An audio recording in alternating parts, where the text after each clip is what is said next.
Antes de empezar, tengo una pequeña petición. Estoy intentando alcanzar la marca de 1000 suscriptores. Es un número muy importante para mí. Por favor, haz clic en el botón suscribirse. Es solo un pequeño clic, pero para mí es una gran motivación para seguir creando más videos. Muchas gracias a todos ustedes. Las llanuras de Nebraska en 1884 se sentían diferentes cuando los vientos invernales cortaban la pradera sin árboles. Anders Bergstrom lo aprendió cuando la cabaña de su vecino, construida exactamente como decía cada manual de colonización, bajó a 1,7 grados Celsius en el interior, a pesar de quemar 8 cordones de leña, mientras que el verano la convertía en un horno de 32 grados Celsius. La cabaña seguía la sabiduría de la frontera por encima de las paredes, el techo inclinado, estándar y confiable. A través de las llanuras, los colonos luchaban la misma batalla perdida en cabañas construidas según el libro y que fallaban según la estación. Los vecinos se burlaron del plan de Anders de enterrar la mitad de sus paredes, llamándolo la casa del vendedor de patatas. Durante 3 años, Anders aplicó en silencio técnicas de la tradición sueca y de constructores indígenas para crear una cabaña que mantenía 18,3 grados Celsius en invierno, usando solo 3 cordones, y se mantenía fresca en verano sin combustible. Te mostraré exactamente cómo lo hizo. ¿Qué entendió este inmigrante sobre trabajar con la tierra que todos los demás constructores se perdían? La cuenca del río Platte se extendía infinitamente en todas direcciones, un mar de hierba de búfalo y grama azul que nunca había conocido un hacha. Cuando el Union Pacific trajo colonos al oeste en las décadas de 1870 y 1880, encontraron un paisaje que desafiaba todas las suposiciones sobre la construcción de refugios. La falta de madera significaba transportar troncos desde los lejanos fondos del río Missouri o de las escasas arboledas de álamos a costos que podían arruinar una reclamación antes del primer invierno. El suelo mismo contaba una historia diferente a la del este boscoso. Suelo superficial poco profundo sobre arcilla dura que se agrietaba en la sequía de verano y se convertía en lodo cuando llegaban las lluvias. Los incendios de pradera barrían estas praderas cada pocas estaciones, sin dejar nada más alto que la cintura de un hombre. Las compañías ferroviarias y los guías territoriales promovían la misma solución. Construye como lo harías en Ohio o Pensilvania. Levanta una cabaña de estructura estándar con madera transportada de aserraderos establecidos, o construye una cabaña de troncos si podías permitirte transportar madera a través de 200 metros de pradera. Los manuales de colonización del gobierno muestran dibujos detallados de estructuras familiares, tejados a 2 aguas, suelos elevados, paredes completamente sobre el nivel del suelo, chimeneas de piedra o ladrillo que se elevan para captar el viento. Cada colono que presentaba una reclamación recibía estos folletos junto con sus certificados de tierra. John Harvey había seguido esas instrucciones exactamente cuando reclamó su terreno a 5 kilómetros al este del naciente pueblo ferroviario. Pasó su primer verano transportando troncos de álamo desde los fondos del río, cambiando mano de obra y efectivo por madera aserrada en el depósito, y levantando una cabaña que habría parecido en casa en cualquier campamento maderero de Wisconsin. La estructura tenía 2 pisos de altura, con un techo inclinado, diseñado para desechar la nieve, aunque la nieve rara vez se acumulaba en estos planos azotados por el viento.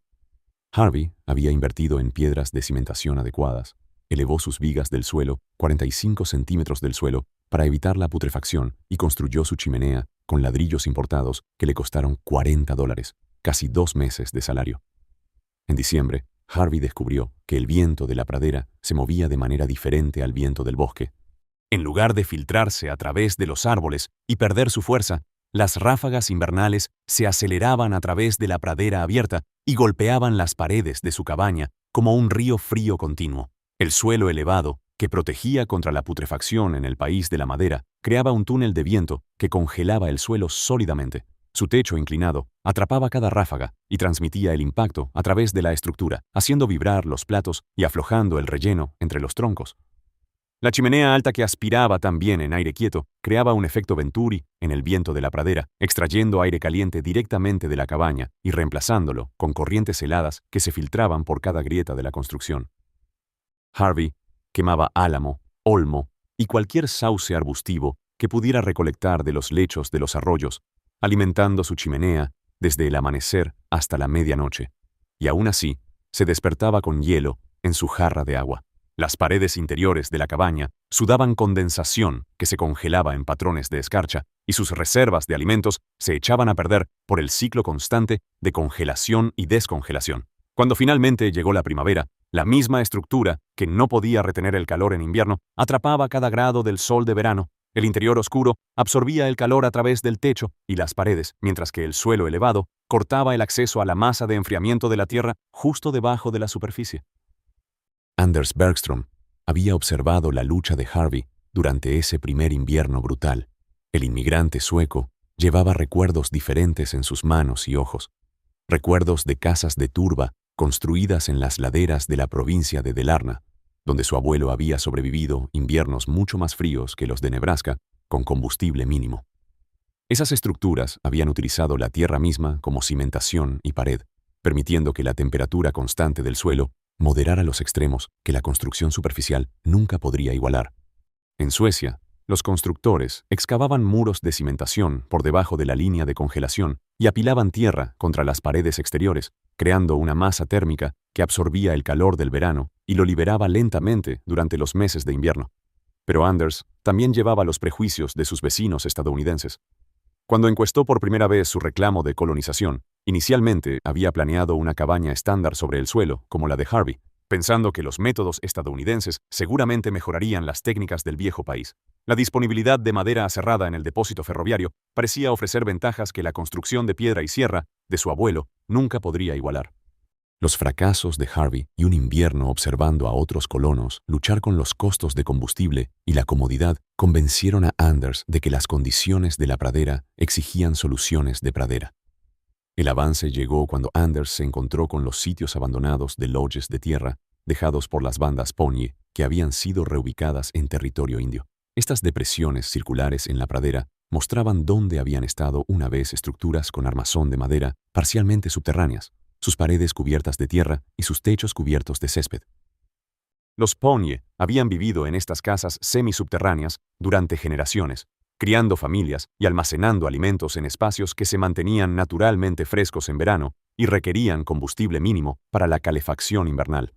Anders comenzó a comprender que la pradera misma ofrecía recursos que la sabiduría convencional de colonización ignoraba por completo.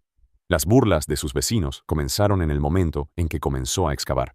Harvey y los otros colonos establecidos se reunieron para ver a Anders cavar lo que parecía un sótano de raíces sobredimensionado, bromeando que el sueco planeaba vivir como un tejón.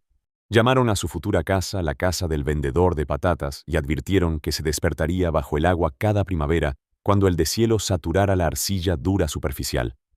El agente de tierras del condado cuestionó si una estructura parcialmente subterránea cumpliría con los requisitos de colonización para una vivienda adecuada, aunque la ley especificaba solo que las reclamaciones debían incluir una residencia habitable, no que tales residencias debieran seguir ningún modelo arquitectónico en particular.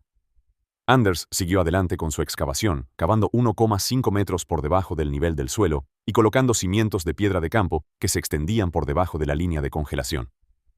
Pero aún no había resuelto los problemas cruciales de drenaje y control de humedad que harían o romperían su diseño de refugio de tierra.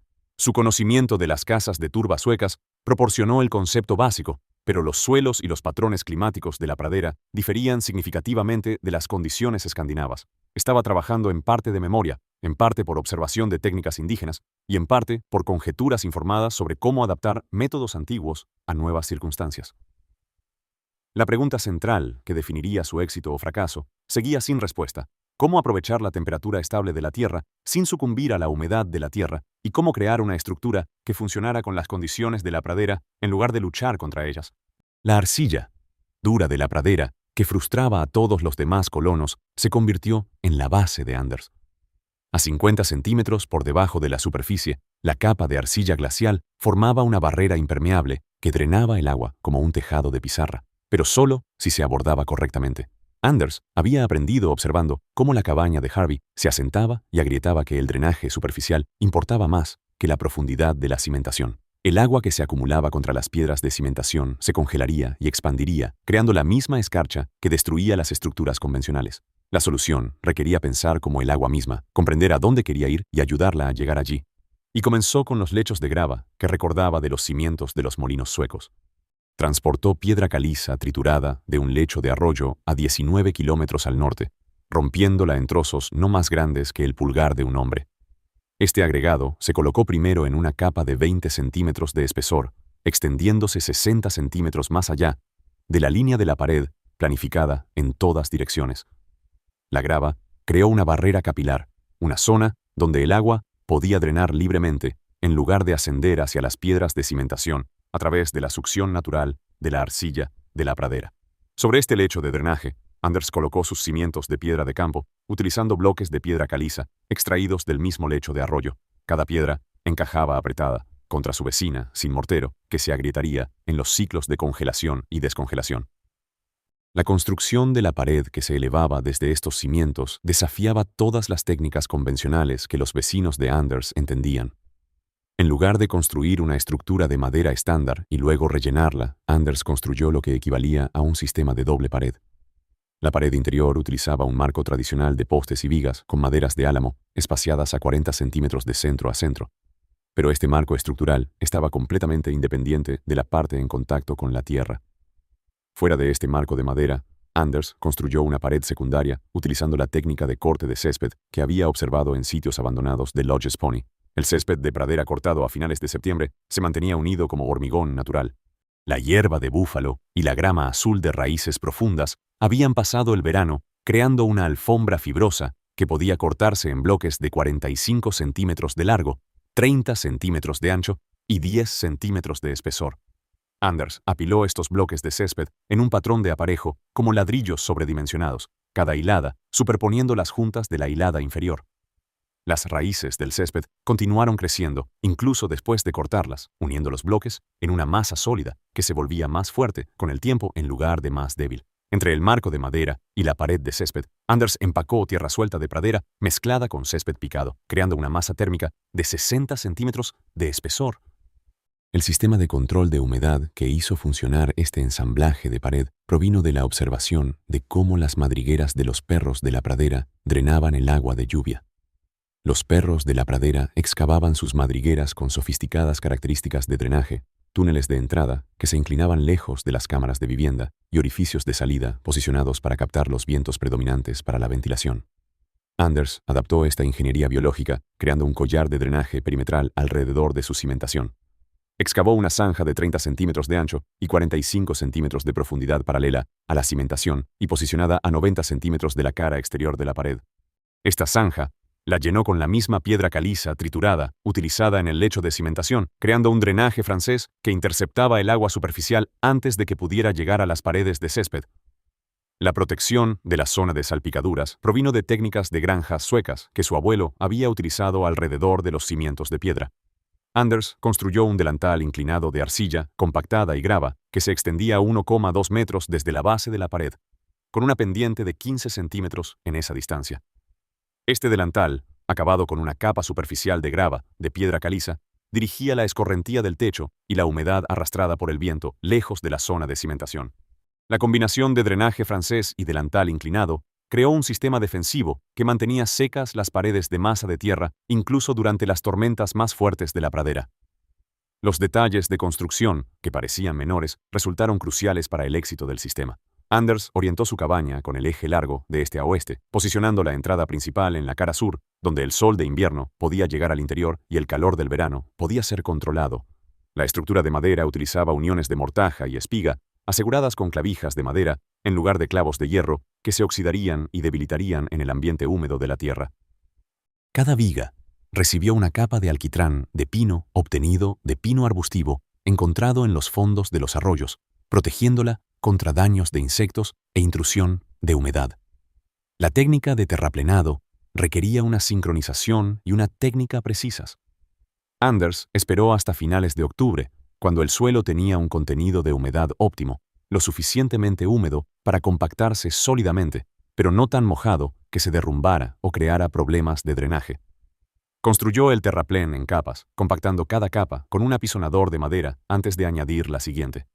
El terraplén final se elevó hasta 6 pulgadas del alero del tejado en las paredes norte, este y oeste, dejando la cara sur expuesta para la luz y el acceso. Esta cobertura asimétrica de tierra creaba un cortavientos natural que desviaba las ráfagas de la pradera hacia arriba y sobre la estructura en lugar de introducirlas a través de las juntas de las paredes. La primera prueba llegó con la ventisca de enero de 1885. Durante 6 días, las temperaturas cayeron por debajo de cero, mientras los vientos arrastraban la nieve horizontalmente por la pradera. La cabaña de Harvey, a pesar de los continuos fuegos alimentados con precioso álamo, nunca superó los 35 grados. Se formó hielo en las paredes interiores, y la familia de Harvey se acurrucó en la cama, vistiendo toda su ropa.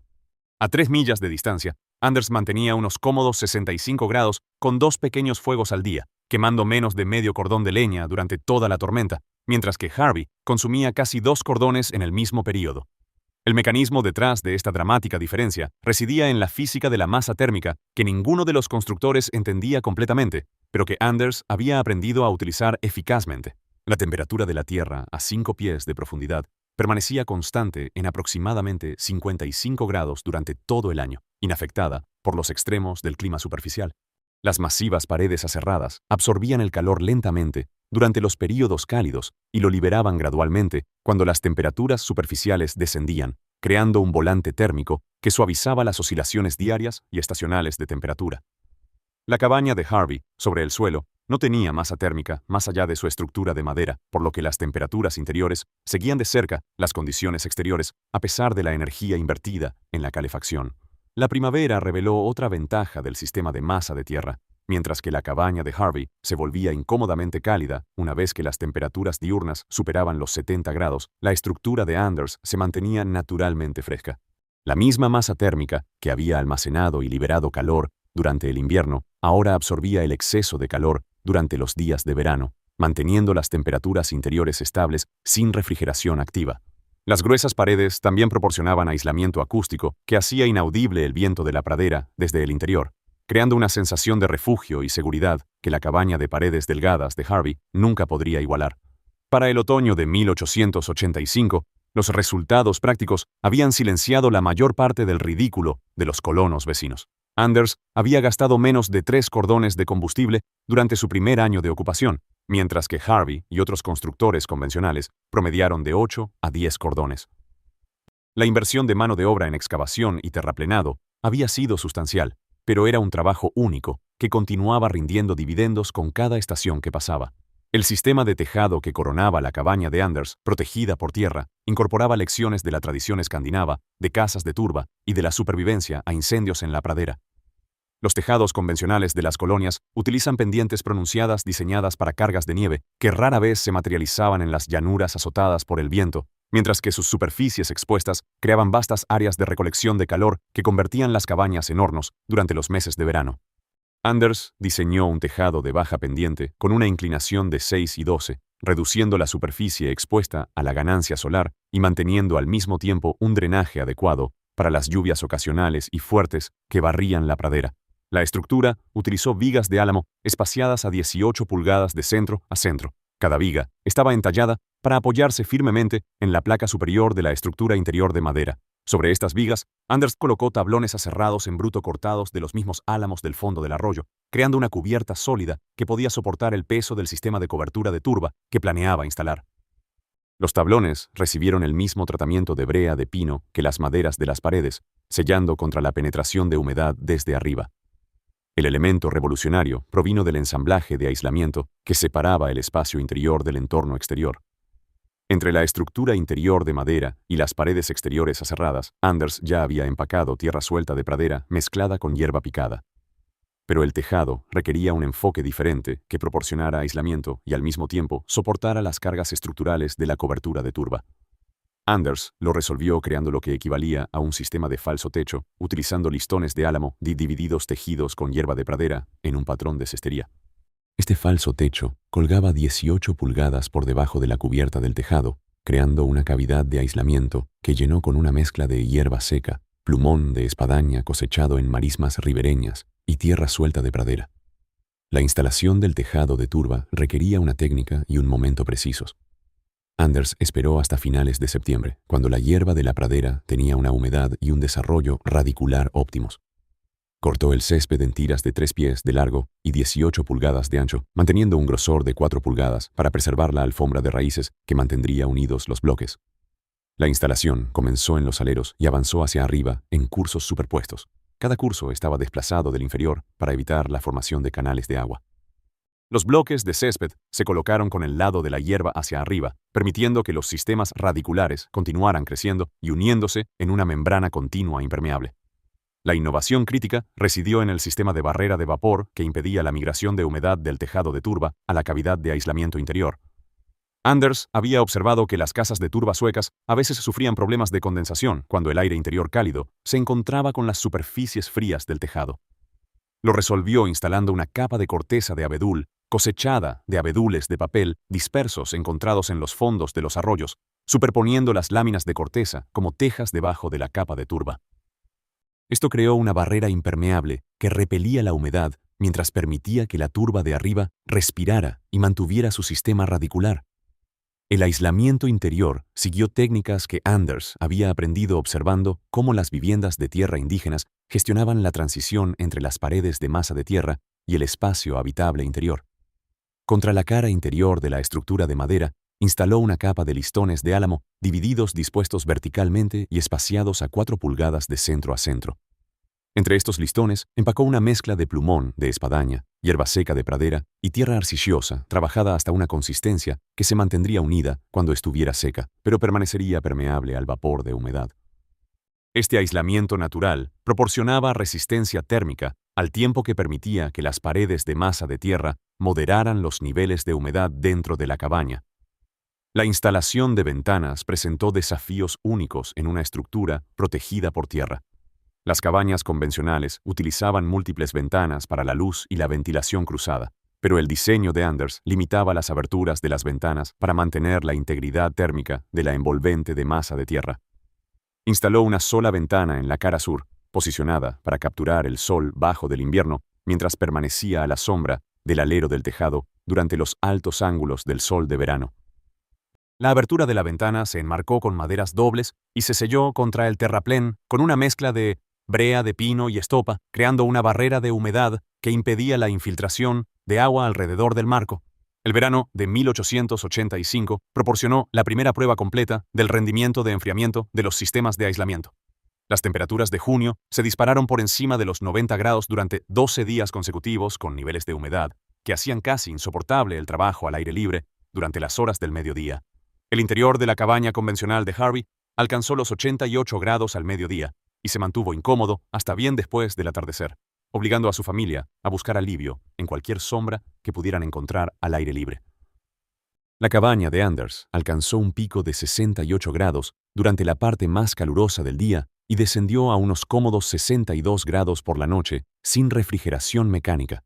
El mecanismo detrás de este dramático rendimiento de enfriamiento implicó la interacción entre la masa térmica, el aislamiento y la ganancia solar controlada. El tejado de turba absorbió la radiación solar durante el día, pero transmitió muy poco calor al interior debido a la cavidad de aislamiento inferior. Las paredes de masa de tierra, enfriadas por su contacto con las temperaturas estables del suelo, actuaron como disipadores de calor naturales que absorbieron el exceso de calor del aire interior. El sistema de falso techo impidió que el aire caliente se acumulara en la cavidad del tejado, mientras que la barrera de vapor de corteza de abedul impidió que la humedad del tejado de turba entrara en el espacio habitable. La calidad del aire dentro de la cabaña protegida por tierra demostró ser superior a la de las estructuras convencionales durante las olas de calor de verano. Las gruesas paredes y el tejado de turba proporcionaron aislamiento acústico que amortiguó el constante viento de la pradera, creando una sensación de refugio tranquilo que era imposible en las cabañas de paredes delgadas. Los materiales naturales utilizados en la construcción, tierra, hierba y madera, sin tratar, continuaron moderando los niveles de humedad durante todo el verano, previniendo la bochornosa atmósfera que plagaba los edificios convencionales herméticamente construidos. Las ventajas económicas del sistema de aislamiento se hicieron evidentes a medida que avanzaba el verano. Mientras los colonos vecinos pasaban las horas de luz buscando sombra y alivio de las cabañas sobrecalentadas, Anders podía trabajar cómodamente en el interior durante las horas más calurosas del día, manteniendo la productividad, cuando otros se veían obligados a detenerse. Su familia consumió menos agua para fines de enfriamiento y no requirió estructuras adicionales, como pérgolas o cocinas exteriores, para escapar del calor interior. Los requisitos de mantenimiento del sistema de tejado de turba resultaron mínimos durante su primer año de servicio. La cubierta de hierba viva continuó creciendo durante el verano, creando una alfombra cada vez más densa que mejoró tanto el valor de aislamiento como la resistencia a la intemperie. El deshierde ocasional eliminó plantas no deseadas que pudieran comprometer el sistema radicular. Pero las hierbas de pradera establecidas demostraron ser notablemente autosuficientes una vez establecidas en la superficie del tejado. Para el otoño de 1885, el sistema completo de envolvente había demostrado características de rendimiento que contradecían todas las suposiciones sobre la construcción en la pradera. La combinación de paredes de masa de tierra, aislamiento de tejado de turba y ganancia solar controlada había creado condiciones interiores que se mantenían cómodas durante todo el año con una mínima entrada de energía, lo que demostraba que trabajar con sistemas naturales en lugar de contra ellos podía proporcionar resultados superiores a costos más bajos que los métodos de construcción convencionales. El sistema de ventilación que controlaba el movimiento del aire a través de la cabaña de Anders representaba un enfoque completamente diferente para gestionar el clima interior que el simple método de puertas y ventanas utilizado en las colonias convencionales. Los edificios de la pradera se enfrentaban a desafíos únicos de flujo de aire. El calor del verano, que podía matar sin una refrigeración adecuada, los vientos invernales, que podían agotar el combustible de calefacción más rápido de lo que se podía quemar, y la amenaza constante de incendios en la pradera, que podían abrumar cualquier estructura dependiente de la toma de aire externa en momentos críticos. Anders diseñó un sistema de ventilación de doble modo basado en observaciones de cómo las madrigueras de los perros de la pradera gestionaban el flujo de aire. Los perros de la pradera creaban sistemas de túneles con múltiples entradas posicionadas para capturar o evitar los vientos predominantes según las necesidades estacionales. Anders adaptó este principio instalando entradas de aire de bajo nivel en la base de su pared orientada al sur, donde el terraplén se encontraba con la estructura de madera expuesta. Estas rejillas de entrada, construidas con amortiguadores de madera ajustables, extraían aire de la zona fresca creada por las paredes de masa de tierra en lugar de la superficie, donde las temperaturas fluctuaban salvajemente. La parte de salida del sistema utilizaba rejillas de cumbrera posicionadas en la cima del tejado de turba, diseñadas para crear una corriente de aire natural a través del efecto chimenea. El aire caliente subía naturalmente hasta la línea del tejado, donde podía ser expulsado a través de aberturas ajustables que podían sellarse completamente durante el invierno o abrirse ampliamente durante los períodos de enfriamiento de verano. La innovación crítica residió en la posición de estas salidas. Se encontraban debajo de la capa de turba, pero por encima de la barrera de vapor de corteza de abedul, creando una vía de escape que no comprometía la resistencia a la intemperie del tejado. Durante el funcionamiento en verano, el sistema creaba un circuito de enfriamiento continuo. El aire fresco entraba por las tomas de la pared sur, absorbía el calor del espacio interior y subía para salir por los respiraderos de la cumbrera. El aire de admisión terraplenado permanecía entre 10 y 15 grados más frío que el aire de la superficie, porque pasaba por la zona de masa térmica antes de entrar en el espacio habitable. Este sistema natural de aire acondicionado movía el aire constantemente sin energía mecánica, manteniendo el confort interior durante los brutales veranos de la pradera que hacían inhabitables las cabañas convencionales durante las horas de luz. La operación invernal requería una gestión del flujo de aire completamente diferente. Anders selló las rejillas de entrada y salida con tapones de madera ajustados y reforzados con aislamiento de plumón de espadaña, convirtiendo la cabaña en un sistema térmico sellado que conservaba cada grado de calor generado por los pequeños fuegos que encendía para cocinar y calentar ocasionalmente. Las paredes de tierra proporcionaban una regulación térmica suficiente para evitar problemas de condensación incluso con un intercambio de aire mínimo, mientras que el espeso sistema de aislamiento evitaba la pérdida de calor a través de la envolvente del edificio. La resistencia al fuego se convirtió en un elemento crítico de diseño después de que Anders presenciara un incendio de pradera que arrasó una granja vecina a finales del verano de 1886. El fuego se había iniciado por un rayo a 15 millas a favor del viento y recorrió la pradera a velocidades que superaban a los caballos. La cabaña de Harvey sobrevivió solo porque el viento cambió en el último momento, pero varios edificios auxiliares ardieron hasta sus cimientos y el intenso calor agrietó las piedras de la chimenea de Harvey, requiriendo costosas reparaciones antes del invierno. Anders había anticipado esta amenaza, eliminando las superficies de madera exteriores vulnerables siempre que fuera posible. Los terraplenes que rodeaban 3 lados de su cabaña crearon un cortafuegos natural que se extendía 4 pies desde la estructura en todas direcciones. El techo de turba mantenido constantemente húmedo por su cubierta de hierba viva, resistiría la ignición incluso de los escombros en llamas que pudieran caer sobre su superficie. Lo más importante es que Anders había posicionado su chimenea y su sistema de conductos completamente dentro de la zona protegida del terraplén, en lugar de extenderlo por encima de la línea del tejado, donde podría atrapar brasas arrastradas por el viento. El sistema de conductos utilizaba un recorrido horizontal a través del terraplén norte, antes de girar verticalmente dentro de una chimenea de piedra protegida que se elevaba solo 2 pies sobre la superficie de turba. Esta configuración proporcionaba una corriente de aire adecuada para los pequeños fuegos que Anders encendía, al tiempo que presentaba un perfil mínimo para atrapar chispas o crear un peligro de incendio durante la temporada de incendios de pradera. El recorrido horizontal del conducto también capturaba calor adicional de los gases de escape, transfiriéndolo a la masa térmica del terraplén, donde contribuía a la calefacción interior. La resistencia a los tornados surgió del diseño de bajo perfil que se había desarrollado por otras razones. La forma terraplenada de la cabaña presentaba una superficie mínima al viento para las tormentas giratorias que barrían periódicamente las llanuras de Nebraska, mientras que la alta cabaña de Harvey atrapaba cargas de viento en toda su superficie aérea sobre el suelo. La estructura de Anders desviaba el viento hacia arriba y sobre sus terraplenes redondeados. El techo de turba, sostenido por su propio peso, y los sistemas de raíces que lo anclaban a la cubierta del tejado no podían ser arrancados como los tejados convencionales de tejas o metal. La prueba del tornado llegó en junio de 1886, cuando un embudo de nubes tocó tierra a 3 millas al oeste de la granja de Anders y trazó un camino de destrucción directamente hacia los dispersos edificios de la granja. La cabaña de Harvey perdió todo su tejado y un muro a 2 aguas, lo que requirió una reconstrucción completa que consumió sus reservas de efectivo y lo obligó a pasar el invierno siguiente en un dugout temporal. La cabaña de Anders no sufrió daños estructurales, a pesar de que el tornado pasó a menos de media milla del edificio.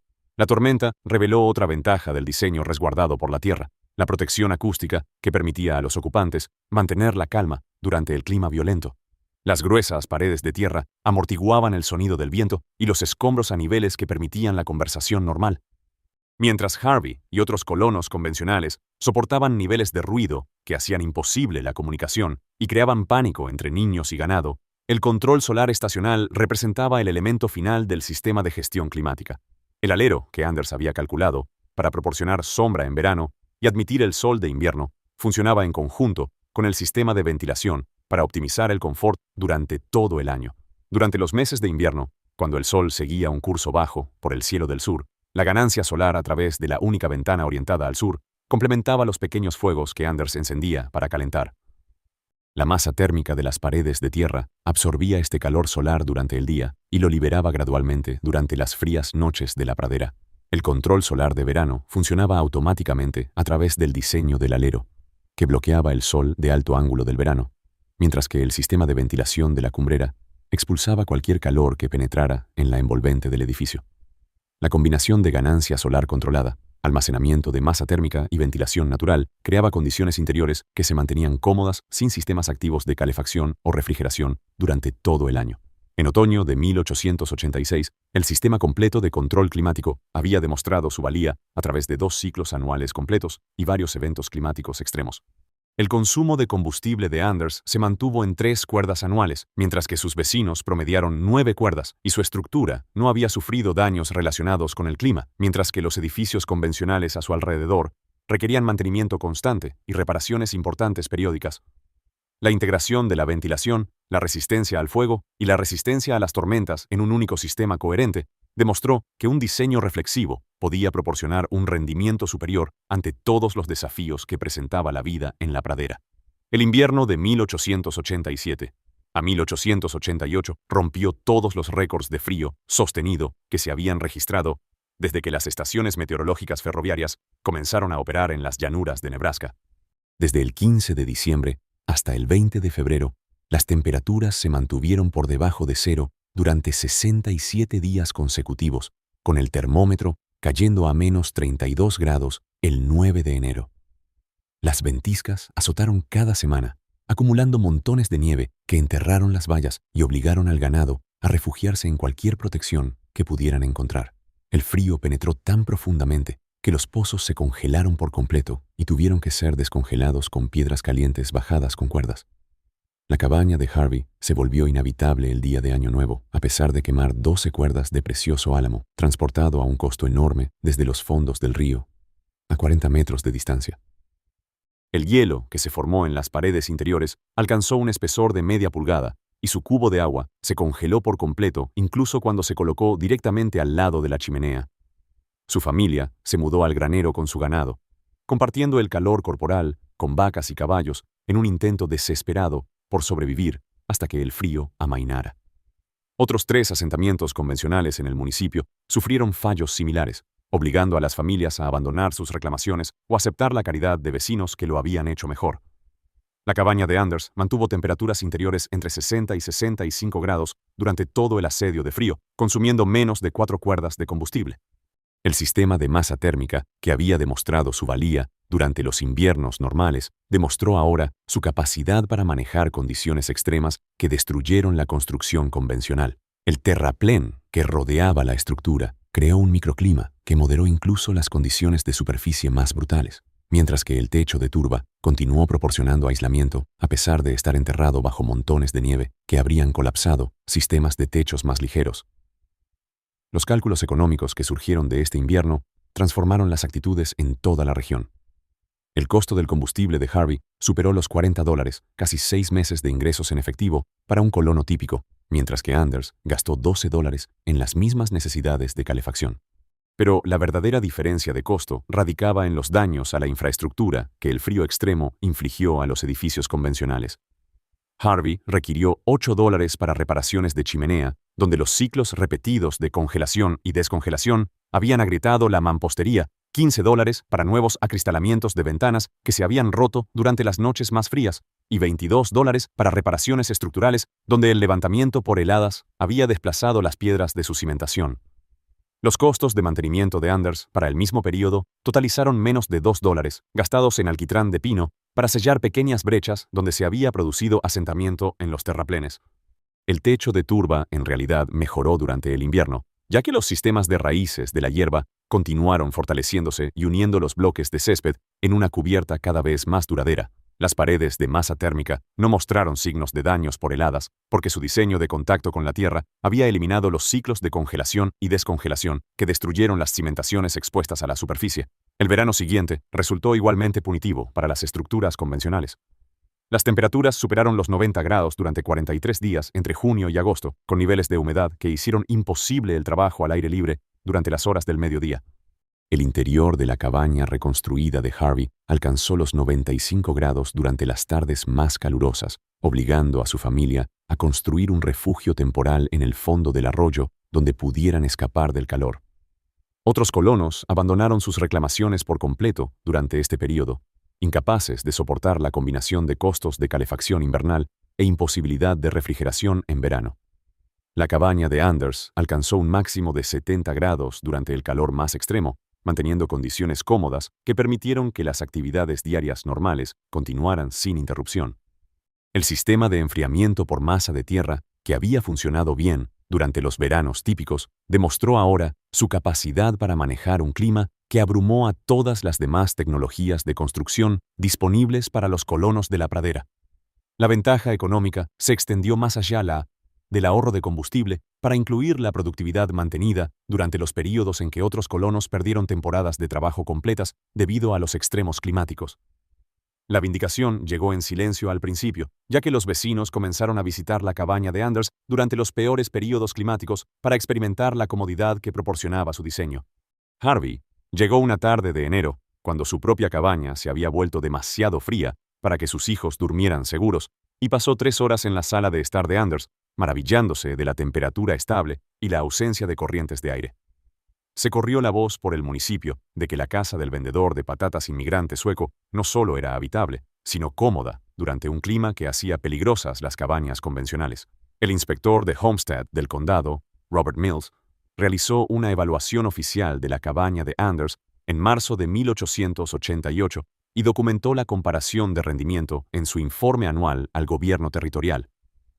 Mills registró las cifras de consumo de combustible, las evaluaciones de integridad estructural y las calificaciones de habitabilidad que demostraron la superioridad de la construcción resguardada por la tierra sobre los métodos convencionales. Su informe recomendó que los manuales de Homestead se revisaran para incluir técnicas de terraplenado como método de construcción aprobado para las condiciones de la pradera. El proceso de adopción comenzó con familias inmigrantes que poseían memoria cultural de la construcción resguardada por la tierra de sus países de origen. Una familia sueca, llamada Lindström, construyó una versión modificada del diseño de Anders en su reclamación a 6 millas al sur, incorporando técnicas de techo de turba que recordaban de la provincia de Dalarna. Una familia alemana adaptó el principio de terraplenado a su construcción de entramado de madera, creando un diseño híbrido que logró un ahorro de combustible significativo y requirió menos excavación que el enfoque de refugio de tierra completo de Andrew. Para 1890, 7 granjas dentro de un radio de 20 metros habían incorporado principios de terraplenado en su construcción. Cada adaptación reflejaba el origen cultural del constructor y los materiales disponibles. Los Lindström desarrollaron una técnica mejorada de corte de turba que redujo los requisitos de mano de obra en un 30% y mantuvo el rendimiento del aislamiento. Una familia noruega creó un sistema modular de terraplenes que podía construirse en etapas a medida que el tiempo y la mano de obra lo permitieran, permitiendo a los colonos mejorar su rendimiento térmico gradualmente, en lugar de requerir la gran inversión inicial que exigía el diseño de Anders.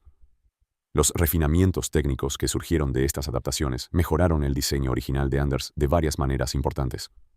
La familia Lindström desarrolló una forma estandarizada de terraplén que eliminó los problemas de asentamiento al utilizar una mezcla específica de suelo arcilloso, hierba picada y arena en proporciones que proporcionaban características óptimas de compactación y drenaje.